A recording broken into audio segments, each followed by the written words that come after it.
Good evening, sisters and brothers, and welcome to another edition of Conscious Conversations. With Conscious Conversations, every time we gather together, our whole purpose is to take away from or glean from that conversation pieces of information that can help us be all that God created us to be, to become our best selves, live our best lives, give our best in service to our people, to our God, and to this planet. Sometimes the conversations deal with issues from history. Sometimes they deal with current realities. But whatever the conversation, always, we're trying to figure out how can we be all that the Creator meant for us to be, and give our best in service to that. Last week, we started a conversation on the importance of Black people controlling our food production. Had a really powerful conversation with Baba Walamu Olatunji out of Atlanta, Georgia, a member of Shrine 9 in Atlanta, Georgia, and Brother Nasor. And we had one other person, Maccabee Abu Bakr, just talking about urban gardening and their experience with it. Powerful conversation. And this week, I think we're taking that even higher. I'm going to reintroduce to you all Walamu Olatunji, and he's going to introduce to you our special, very special guest. Walamu Olatunji, how you doing, sir? Where'd you go? Doing great. Okay. Once again, Carter, I want to thank you for the opportunity to have this conversation. It's a very serious matter that we get actively involved into growing our own food for health reasons and for financial reasons. And so the last week's conversation was a very excellent opportunity to look at different aspects of growing your own food, from growing in big flower pots to growing in raised beds. So we definitely wanted to thank Brother Nasor and Major Abu Bakr for sharing their insight and talents in that area. Today we have two very special guests, and they are very, very serious farmers. As you indicated, we're taking this to another level. This is the big leagues now. Yeah, these are we were talking about gardening last week, and we're talking about some serious farming this week. And we're very glad to have a special friend of ours, Brother Kwame Mboya, with us today. And he's coming in from Oklahoma.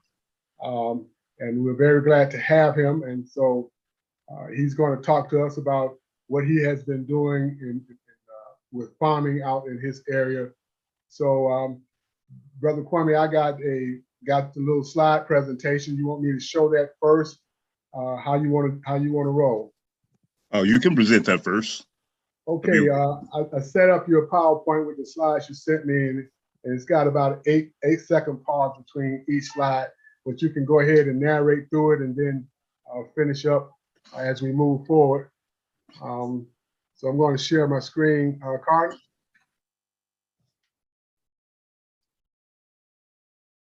Go ahead, brother. Okay.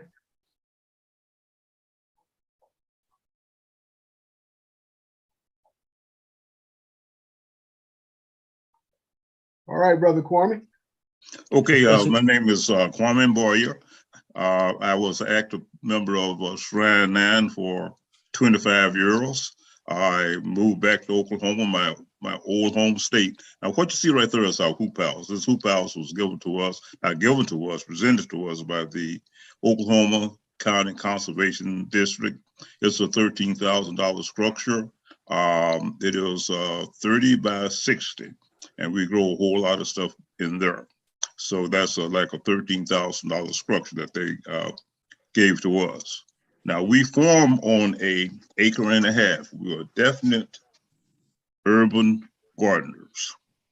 Now, we also grow for this entity called the Neokc Farmers Market, which has been in production for, we're going on 6 years this year. When we first started the farmers market, it was a task to find Black farmers, people who look like us, to man the ship, be vendors. So what we decided to do is to grow the mass majority of our food ourselves. So we grow the things that we eat, leafy greens like kale, collard greens, mustard greens, turnip greens, beets. Those are the basics of the African pyramid. And also we grow the okra, purple peas, crowder peas, things, squashes and things of this nature. We are networking with Langston University. And soon in the next 2 or 3 months, we will be adding goats to our ranch, an acre and a half. And also we plan to put chickens out there as well. We do all of this by a task called Regenerative Agriculture. We never tilt the soil, we never turn over the soil.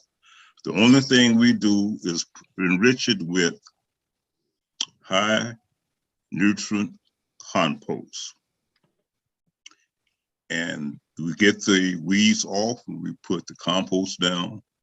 And what we deem ourselves is stewards to the land. So we want to give back that everything the Creator has given us. We have found out that when it came to the miracles, we saw the rich land, so we just started plowing it up and things of this nature. Consequently, we killed all the microorganisms in the soil, and we had to start using a lot of fertilizers.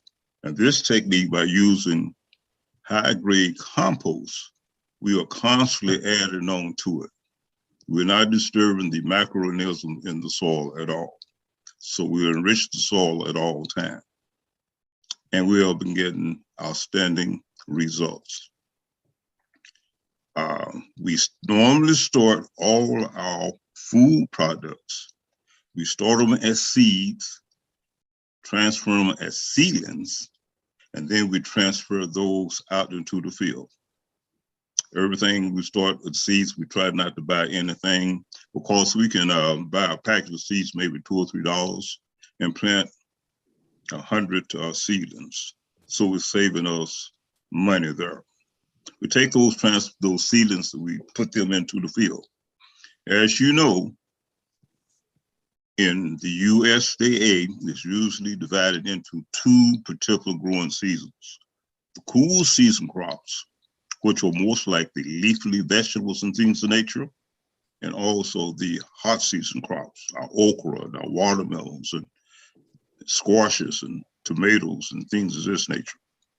So we are planting right now the cool season crops, like the kale, the collard greens, the mustard greens, and things of this nature. In a couple of more months, maybe actually about 2 or 3 more weeks, we used to be starting planting our purple hull peas, crowder peas, these peas which are high in protein value. And also we have somebody who plant the watermelons or fruit, things of this nature. We believe that, as Walamu has illustrated and talked to us before, that food is the primary situation for our health. By doing this, we can get rid of some of those problems that we've been having: hypertensions, obesities, strokes, things of this nature. If we eat the food that is growing, food that is high in nutrient density, and not only that, when we grow the food, also how we cook the food. It essentially is growing high quality food, and then we take it and we load it with a whole lot of salt, pork, and all this other stuff. So we see ourselves as three phases. First of all, growing good, quality, wholesome food. And the next step, teaching or educating how to cook food. And the third step, how to properly store food. We feel if we were to do this, follow this narrative, we'll be not only helping ourselves, but also we'll be helping generations to come. I got started on this journey when I was in Atlanta, Georgia. I was the liaison between the church in Atlanta, Georgia, and also Beulah Land. I didn't know what I was doing at that time, but I constantly educated myself and doing some things. And when I came back to Oklahoma, I was with the oil industry. I came back to Oklahoma. I saw all of this abundance of acres of land. So I used the teachings I got in Atlanta, Georgia, and BCN, and applied them to here. We've been having some outstanding results. I'm thankful for the teachings that I received in BCN that could more or less help me organize and set up the things of this nature. Our market has grown, and we look for bigger things this year. But it all comes back to treating the soil. If you treat the soil right, the soil will treat you right. That's all I have at this time. If you have any questions. I have a few, brother, because something you said just really kind of shocked me. That I just pictured you had been doing this all your life. I mean, really, because I keep up with you on Facebook. You were named Farmer of the Year. You're manager of the Urban Farmers Market in Oklahoma County, right? Exactly. Receiving awards. I see you doing this, that, and the other. I just assumed that you'd been doing this all your life, and so you just picked this up when you were in Atlanta. Exactly. And when I was in Atlanta, of course, we had we started more or less the community gardens in around on the east side of Atlanta. Mm-hmm. And we worked, matter of fact, we had one of the first community gardens at 779, I believe. And we had this big, I think about an acre and a half of land, and it was growing up with kudzu on it. And I told the people I'm going to bring some goats in there. And the administrators laughed at me. They said, Kwame, you must be out of your mind. So we brought the goats. We brought the goats in less than a couple of weeks. Had eaten all the kudzu down. And then I was able to walk on water. Wow. But yes, I got my initiatives, my story. The Shrine 9 gave me the opportunity to do some things, and I found that it was a passion of mine, and I just learned and made some mistakes and kept on going. So,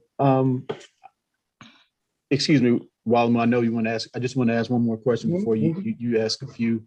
So the work that this incredible work that you're doing in Oklahoma,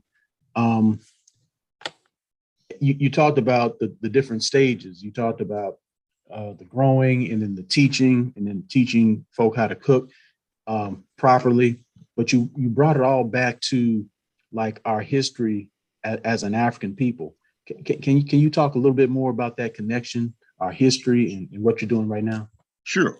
Basically, we are people of the soil. We have gotten away from it. We just probably like one generation or two generations removed from growing our own crops, growing our food and things of this nature. And what happened, as you know, in more cities that you go into, I don't care if you're New York or Atlanta, Georgia, or Oklahoma City, Kansas City, or wherever, we found that the highway system usually tore the community apart. Mm-hmm. So those backyard gardens that we had and where we sold those country on those corner stores were not anymore. And sadly, that we were educated to become try to, if we went to college, we got an education, we were taught to try to get into like a Fortune 500 company.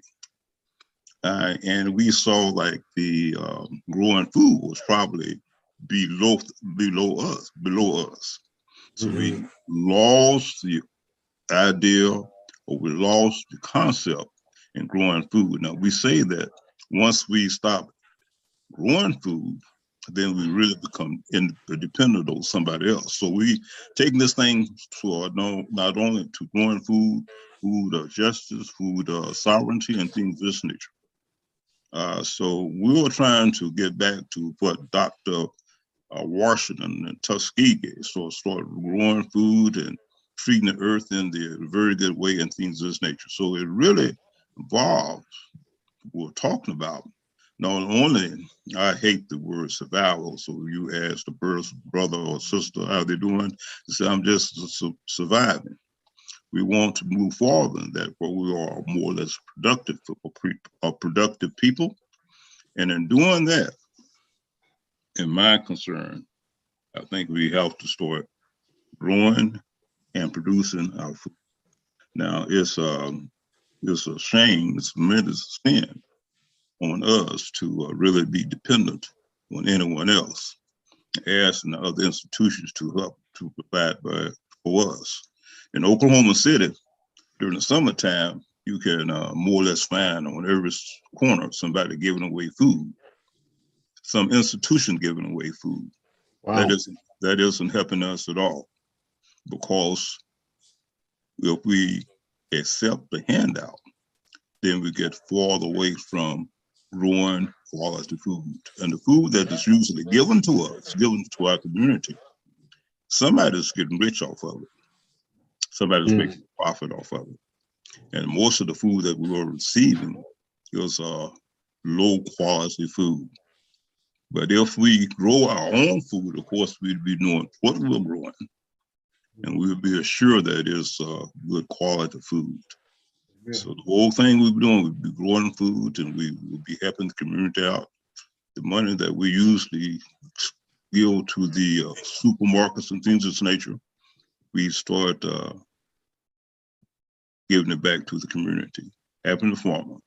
And probably, as you know in your research that you have done, that the food that you eat that is closely to you is the best food for you, instead of depending on food that is transported from California or Mississippi or Mexico or Canada or wherever.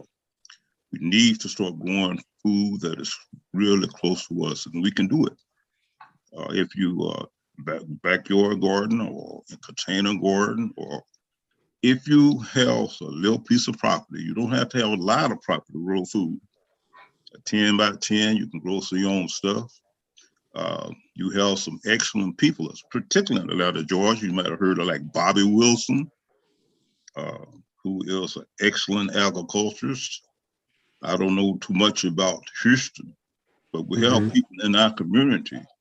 And also we have the HBCUs, which are normally agricultural schools, that we can get all the information that we can. We are very fortunate where we have a connect or partnership with Langston University.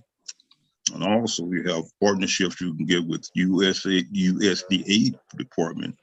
We have a strong partnership with the Oklahoma County Conservation Department. So we want to utilize all these resources so we can start growing food for ourselves and for our own. Yeah, you make a good point. Here in Houston, right down the street, about 45 minutes, is one of those agriculture schools, Prairie View A&M University. Exactly. And we have some students from Prairie View that have partnered with us to start doing some aquaponics, right? Right. Aquatic farming on some of our land on Martin Luther King Boulevard. But I think Walter Olatunji has some questions for you. Okay. Yes, indeed. Yes, indeed. I have two questions that come to mind right now, but definitely we're going to have some further conversation. We got to document you in video and DVDs and every way we can, so you can help share that volume of information that you have. My first question is about compost. You said you don't turn over the soil, you use compost. How do you make your compost? Okay, now I don't make my compost. I can make it, but I'd rather do is get my compost. We get it from the Midwest City Compost Department. It is like 75% wooden chips, 25% human waste. And what they do, they will heat this compost and get all the pathogens and all the other stuff out and things of this nature. They send it to Oklahoma State University and it's further analyzed for the nutrient value in it, like your nitrogen, your phosphorus, your potassium, et cetera, et cetera, et cetera. And we know exactly what we're putting on the fields.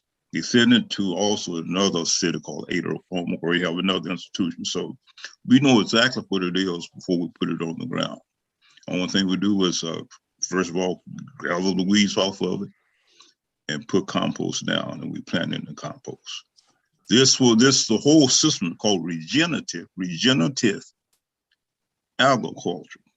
And you might be hearing that word cast around, regenerative agriculture. Mhm. It is talking about putting back into the soil all the stuff that you have gotten out of the soil. We have some fantastic results.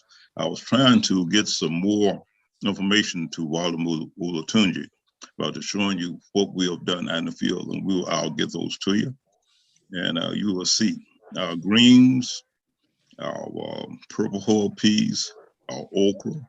We have okra plants growing up to 10, 12 foot high, and it's just phenomenal. And the thing about it is we do not use any other fertilizer. We do not use any insecticides. We don't use any pesticides on our crops at all. Everything is natural or organic. But the compost is the things that the Creator has given us. We don't try to mess with that at all. Okay, my second question was, how did you get your farmers market up and running? Okay, what we did 6 years ago, like was going to our 6 year this time. So we saw that we were in a food desert at that time, like we're in other major metropolitan and across the United States. We didn't have a food market. We didn't actually it was a food desert. We just had one or two markets, and they was selling inferior food. It was just like that market on the backside of Shrine 9. I don't know who runs it right now. They just got some inferior products. We have those type of stores all across the United States. So in Oklahoma City, we said, well, we're going to try and start open up a farmers market, in which we did. So we had 3 or 4 principals. So we just got together and we just set up some in some fields, really and truly. Finally, 3 years ago, we got a partnership with the Oklahoma City Park and Recreation Department. And we have one of the a very accessible field or place that has indoor facilities and outdoor facilities where we can sit out and use that. If they have inclement weather, we can go inside. So it's just been real good as far as doing or accepting what we were trying to do for the community. Hopefully in the next year or two, we can have our own supermarket where we can open up for 7 days a week. But that's how we got started. You said something else that stood out to me. You said you educated yourself, and then by trial and error, you learned how to do it. You said, I succeeded here. I made some mistakes. Why is it so important to just get out there and actually start doing it and going and being open to making mistakes? Oh yeah. And the thing about it, we have a lot of resources. Like so we have the institutions, the HBCUs. Also, I gathered a lot of reading. You have to do a lot of reading. And also, I go to YouTube University for a whole lot of stuff. Yeah, I go to that university too. Okay. But and then too, of course, I've been going to a whole lot of the field events that they have across the United States. I guess maybe about 5 or 6 years ago, I was fortunate enough to go to a place and I spent like 2 weeks. No, in 6 months. I had to drive around about 200 miles to this place every Saturday.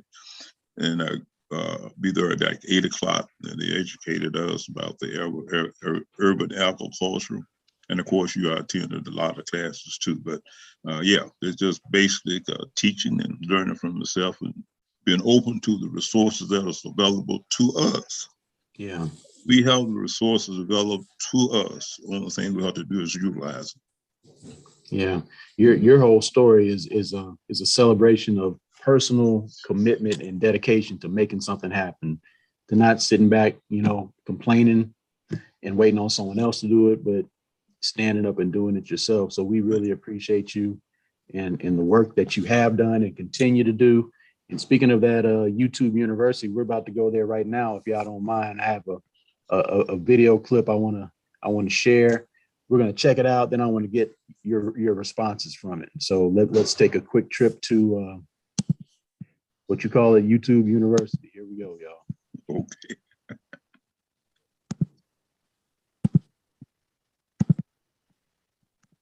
There are a few things that make me happier than physically farming. Big, sweaty, kind of brutal tasks.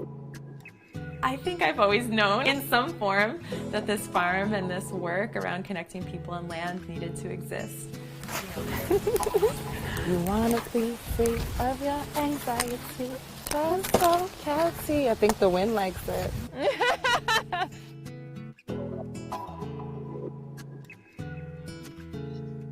My name is Leah Penniman, and I'm the founding co-director at Soulfire Farm in Grafton, New York. Soulfire Farm is a Black Indigenous-led community farm that's dedicated to ending racism in the food system and training up the next generation of activist farmers.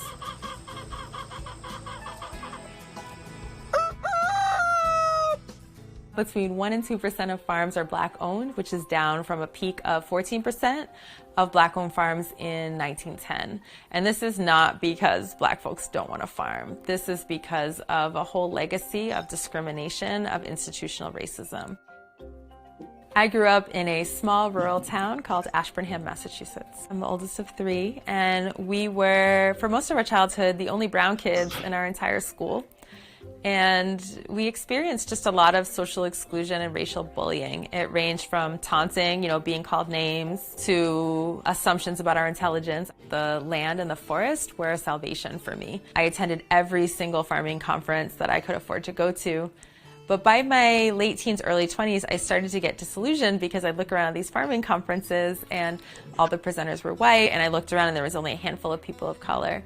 A mentor of mine said something so important to me at that time. She was just like, look, don't give up. I know that right now it seems like you're out of place, but remember that our ancestors have been farmers for millennia and that our ancestors built the agricultural system of this country on their backs. I was really grateful that she was there and encouraged me to stick with it.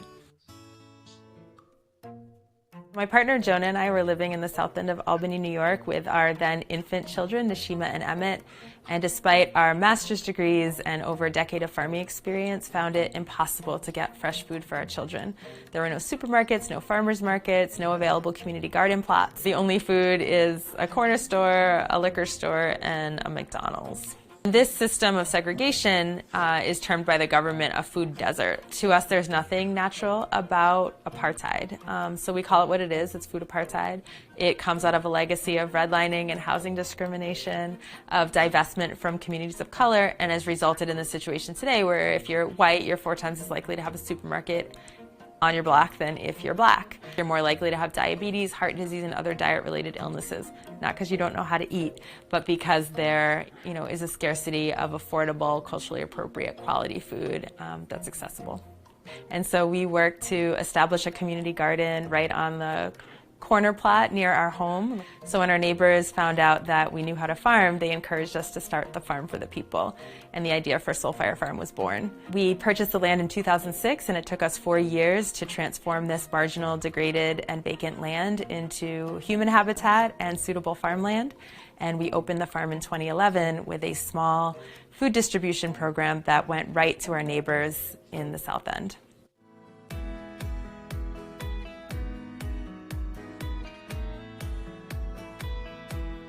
A couple thousand folks roll through here every year to attend our farm training programs. The rest of you are just going to contemplate and pray for the strawberries' happy homemaking. There are 8 of us working here on the farm. We have an amazing team. We have a number of day-long programs and week-long camps for youth who are interested in farming, and a whole lot of community days and workshops on particular skills. It's really whatever our community is asking us for, we do our best to provide.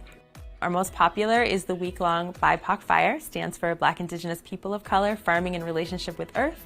We have folks coming from 37 states and 3 countries this year, Spanish and English speakers, young and old.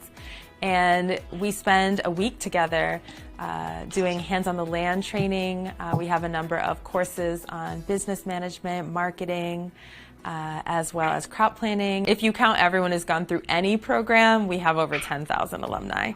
We provide ongoing and forever mentorship. We hook folks up with jobs, land, fellowships, and other opportunities.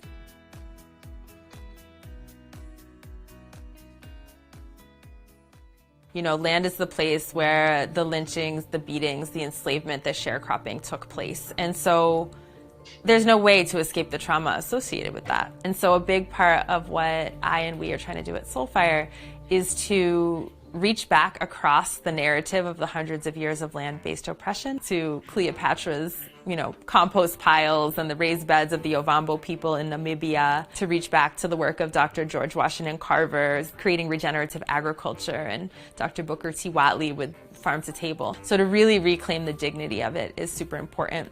If we can't feed ourselves, we can't truly be free. All right, so everyone who's present. If we can't free ourselves, we can't truly be free. Lord have mercy. And she talked specifically about something you said, Brother Kwame, that whole regenerative farming. But I want to get the reactions of you two brothers after seeing that sister and her farm. Well, I've seen several of the videos, and sometimes when I'm out in the field, most of them by myself, I just put on and I just listen to what she has to say about the whole agriculture, and she's just an inspiration to me.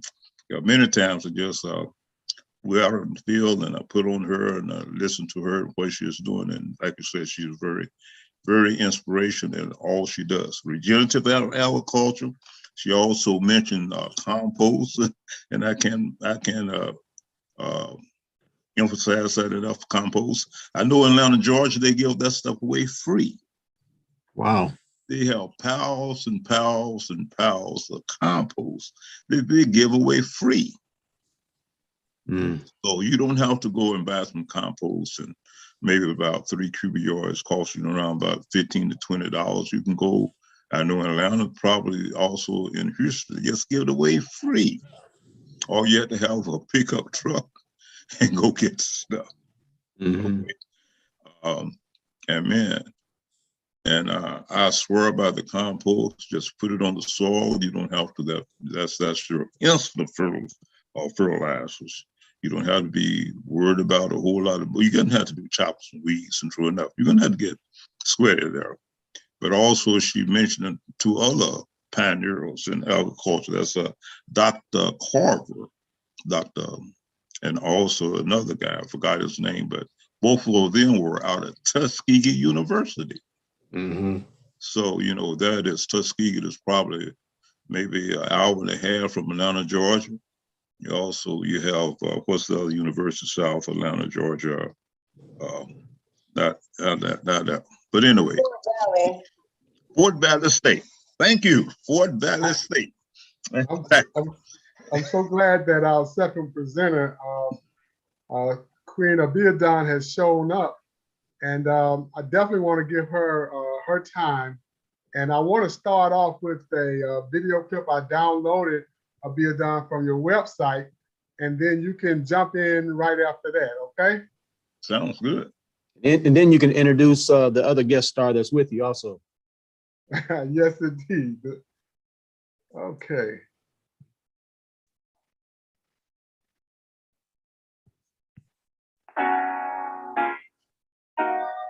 The truest form of freedom is being able to sustain yourself. It's a part of our culture. For me, this is the birthright, and this is ultimately freedom. Gangsters to Growers is an agribusiness training program for formerly incarcerated youth. The mission is to end the cycle of poverty within our community, to provide a space of healing, to help support a Black-run food system, and to end recidivism in our communities. Before I got involved with Gangsters to Growers, I was in the streets. I was incarcerated in the middle of 2015, and the experience, I wouldn't wish that on my worst enemy. We have young people with their brains still forming, locked in a place that's not offering any types of therapy for the generational cycles of trauma that they've been through. So now we see folks that are just yearning for love and empowerment.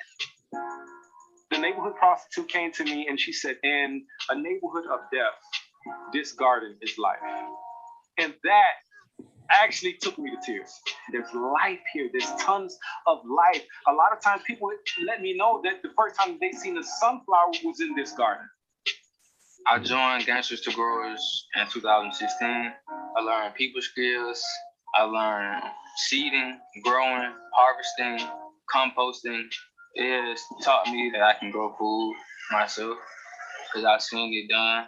I have power. When we developed the program, we knew that we needed to make a product. To create real generational wealth, we have to produce things. Oh, look at y'all. Oh my God, I can't take it. Y'all make me so proud. The sauce is the boss. The hot sauce is called Sweet Soul. What I learned from making the hot sauce is that actually cutting up the ingredients and doing every step, it makes the food better. The people love that when you tell them that you actually making it yourself. I'm just really, really grateful for Abby, Gangsters to Growers, and y'all coming here because y'all an example right now. Right. Miss Abby deserves the James Beard Award because she'll try to lead you in the right direction and help you no matter what. I know this because I've experienced this. To me, the greatest seed that can ever be planted is the seed in the minds of people. Abby is really on the front lines, so she's really doing this work. Gangsters to Growers is saying that everyone is worthy of love, knowledge, and economic empowerment. Our goal is self-sufficiency, and James Beard Award is putting us right on that track.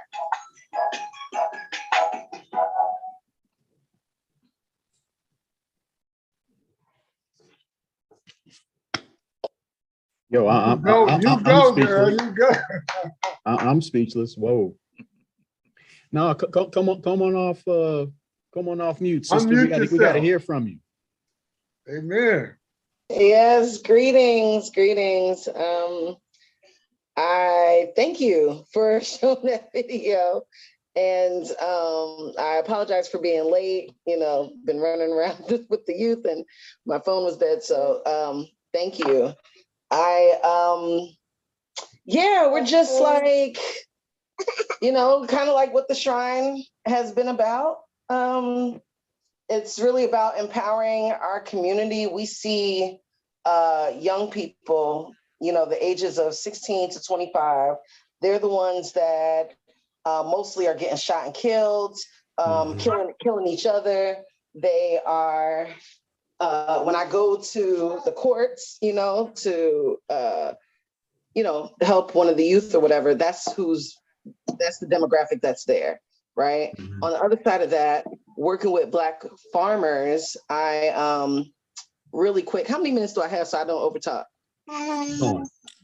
You got this. Okay, well, I'll say I started organizing, real quick, giving honor to my ancestors from the Kru tribe of Liberia, where my mother's from. And they were known historically as the hardest to enslave. So that's where I'm getting all the things from, my ancestors. And when the Occupy movement happened and Occupy the Hood came on the scene, a brother in New York started, he was like, forget, sleeping in the parks or wherever else the young white kids were doing, start programs in your community. So here in Westview, right next door to the West End, I started a camp. I got trained by True Living Well in 2012 and 13 and went through their urban growers training program. and started a camp the next year with community members right in the same community. Took over the Westview Community Garden around the corner from my house and did that for 5 years, and also interacting with the youth in the community that were in gangs. And my next door neighbor, I'm going in their backyard, they got like 30 sneakers back there that they just, that they just stole, or, doing their thing. I've seen plenty of times youth about to go do something that they regretted, will end up regretting. So also being part of the Fight for 15, working with unions in the airport as a restaurant server, and working with these farmers. They needed labor. We kept talking about this food system, and it was like, well, how's it going to happen when at some of our farms and gardens, we got, at some of our farms and gardens, we got food dying, because there's not enough people to harvest them, or beds that are unplanted, you know what I mean? Because we don't have a real labor force, we can't afford it.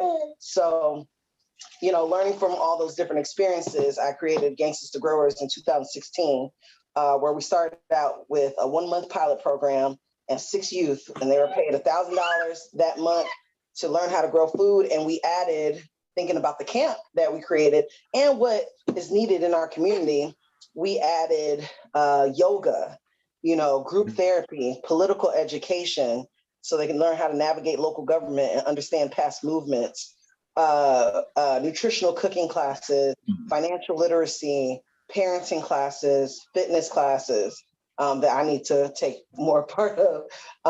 We have an herbalist that comes weekly. They take Black history. There's emergency prep with the Black Packers, and environmental responsibility. I think I said financial literacy, and then co-op development, worker-owned co-op development and business development. And they do that 2 days a week after starting their day with yoga. And we're making hot sauce once a week and working on Black farms twice a week. And we slowly but surely expanded. We're still not a nonprofit, but we have fiscal sponsors that have helped us get to this point where we went from that 1-month program to a 3-month pilot program in 2018 that was done at the Shrine. Thank you to the Shrine for that, being able to use not the red room, but the room next door, Founders Hall. Okay, I don't want to mix stuff up, but we was at the Shrine. And we went to a summer program in 2020, 3-month summer program, and then launched our first 6-month training program. And now we're about to graduate our second 6-month class. And seeing the youth respond to all the different Black farmers that they are encountering, being able to put down 11,000 onions in November that will go straight to the hot sauce, working with Wilburn Farms near Albany, Georgia, where we get our turmeric, where they got 100 pounds of turmeric and are turning it into powder, turmeric powder for the hot sauce. The hot sauce has lavender, turmeric, dark muscovado sugar, apple cider vinegar. We knew we wanted a product, right? We wanted to create a worker-owned business, a worker-owned cooperative. And hot sauce was the first thing that we thought of because Beyonce said hot sauce in my bag, swag. And I was part of SWAG, Southwest Atlanta Growers Cooperative at the time. And I was like, oh, maybe Beyonce one day. But whoa. Speaking of Beyonce, hey, she's right here in Houston. How are we gonna get that hot sauce to Houston so we can introduce it to her? Well, we need to come visit, and we can also ship you some, but I think it's best if the co-op members come take a visit and be able to sell you the hot sauce. We were able to graduate even though we had those mini programs, those pilot programs, we graduated our first group last year. And out of those that graduated, the 7 that graduated, 3 have stayed within the worker-owned cooperative, which is great. One of the other ones is now a farmer who's going to be working on our industrial hemp project. Wow. Our future industrial hemp project. We already laid down bamboo last January in order to, because the larger goal here, right, is to not only provide labor to farmers that need it. You need a hoop house done, let's come do it. You need the irrigation, you need all this stuff planted real quick, let's come do that for you. It's also to create these worker-owned cooperatives where we have an all-Black supply chain. The hot sauce is cool. The youth are interested in seasoning. You know, we have a pulp that's left over after straining the sauce that they're turning into seasoning now, and other little products with the hot sauce. But let's look at this industrial hemp and this bamboo and have Black-owned processing plants, worker-owned processing plants, and worker-owned factories, you know, where we're creating everything we need. You know, you can create just about anything out of hemp and bamboo, build a whole house out of hemp and bamboo. That's our long-term goal, and to have a Gangsters to Growers University.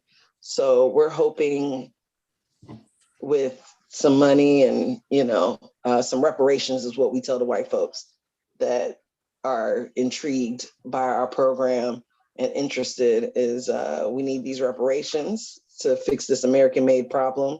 And we want to bring in 40 youth in two classes of 20.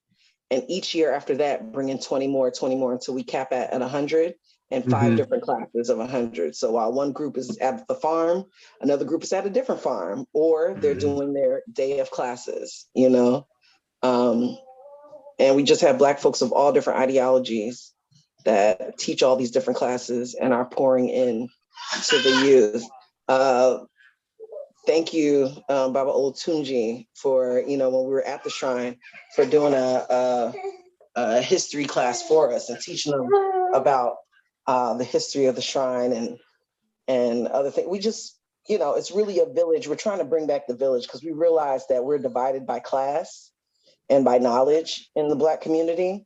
When we look at the youth or when we see the news at night, it makes us not want to rock with these young people, you know? And it's not easy. It ain't easy. We've dismissed probably about 5 youth this past program. But what we do is we send them away with a little money and then we tell them to come back. So we give them their next check and we say, you're always welcome back, because it's never going to be a victim type of situation. Look what they did. They kicked me out and I thought they really wanted to help people. No, you messed up. You gone. Here's a little money because you're a young, yes, because you're a young teenager, you know, young adult. Hey, say hello. Hi. And then we invite them back. You know, we don't throw young folks away. So those are all our goals, you know, and the youth themselves that are graduating May 7th. And we're at this development, Pittsburgh Yards now. We did move from the shrine. As we're growing, we have our Sweet Soul offices there. The Pittsburgh neighborhood in Atlanta was started by, you know, formerly enslaved ancestors. The land at the Pittsburgh Yards development, which is a co-working space, office space for folks, and event space, used to be a farmland for Clark Atlanta in the early 1900s. So we do everything with intention. West End Print Shop, Black-owned print shop, no matter how expensive it is, that's where we get all our stuff. We use e-com spaces off of Metropolitan around the corner from the Shrine and West End Print Shop to ship our sauce, you know? We pay Black folks well, and white folks provide graphic design with that website. That was done for free, and we tell them this is reparational, you know? So that's it, y'all. That's what we're doing. That's more than a mouthful, I tell you. It's a lot. Oh, and the youth want to start their own co-op where they get government contracts to remove invasive species and do farming. So they're starting it. They call it because each month was a Kwanzaa principle, and they are calling it Kwanzaa. They were going to call it Umoja or Ujama, but they decided to call it Kwanzaa. You know, like a Kwanzaa and an opportunity. So it's rocking and rolling. The next dream is I'm sorry, this is really the last thing. Is to provide scholarships to these young people, because my son was able to go to Akibaland Academy, you know, and why can't these young people that have children, why can't their children attend Akibaland? Why can't they go to Imhotep Academy like my son? So we're trying to be well-rounded like the Shrine, we want apartment complexes too for the youth, But anyway, Yeah. that's it. I appreciate y'all. We appreciate you. And I'm blown away just from the conversations today from our good sister and from brother Kwame. And we're coming up on the hour where it's about time to go. So, but before we get out of here, two things I'm hoping to get from you. What are the resources that you recommend? Like if someone's hearing this and they're inspired, what are the resources you recommend that they go to so they can learn more about, urban farming, et cetera, they can get involved, number one. And number two, do y'all have websites? Y'all have social media where people can follow you and learn more about you? You want the sister go first? Let the sister go first. Yeah, gangstersforgrowers.com, gangsters with an AS, not an ER. Gangsters, growers.com, Gangsters to Growers on Instagram and Facebook. I suggest people with land or are interested in partnering with Black folks that have land. There's a National Black Food Justice Alliance. National Black Food Justice Alliance. Is that with Reverend Heber Brown? Huh?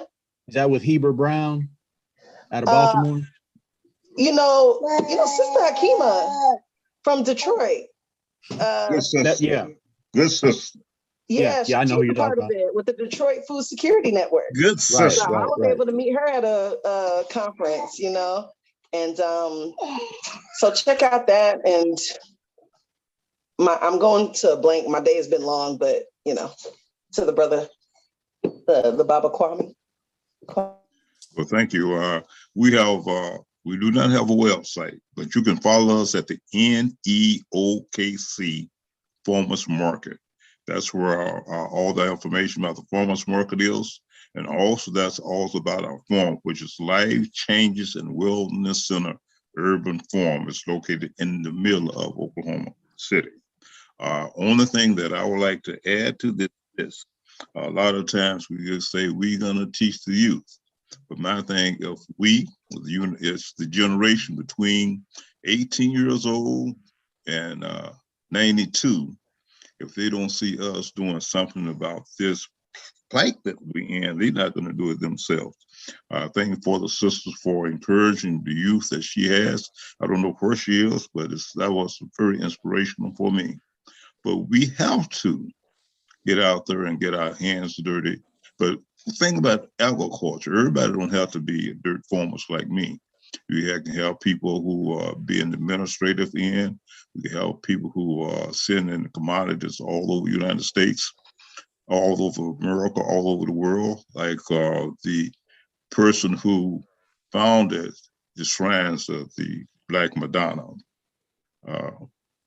His inspiration, things, and his ideals and the concept. We can do this ourselves, but the youth got to see us doing it, those folks doing it. So we want to encourage that.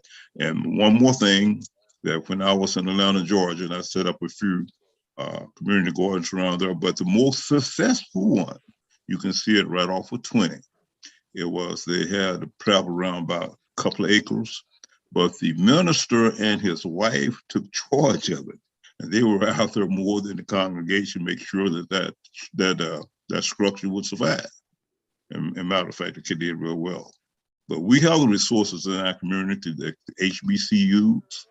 We have a lot of people in the community like the Bible Wilsons and things of this nature. I do not know too much about Houston. We have some good resources. The solar fire farming. Now, the lady mentioned this, the sister in Detroit. They have about 3 or 4 acres of land. And if you could ever get up in Detroit, you need to visit that. They are members of the Shrines of the Black Madonna too. And they got a lot of the teachings from that. So we have the resources available for us right here in our community. The only thing we have to do is act upon it. Thank you for inviting me, and I enjoy the opportunity. Thank you, brother. Thank you, sister. And we have had Sister Hanifa Ajuman on this show several times, actually.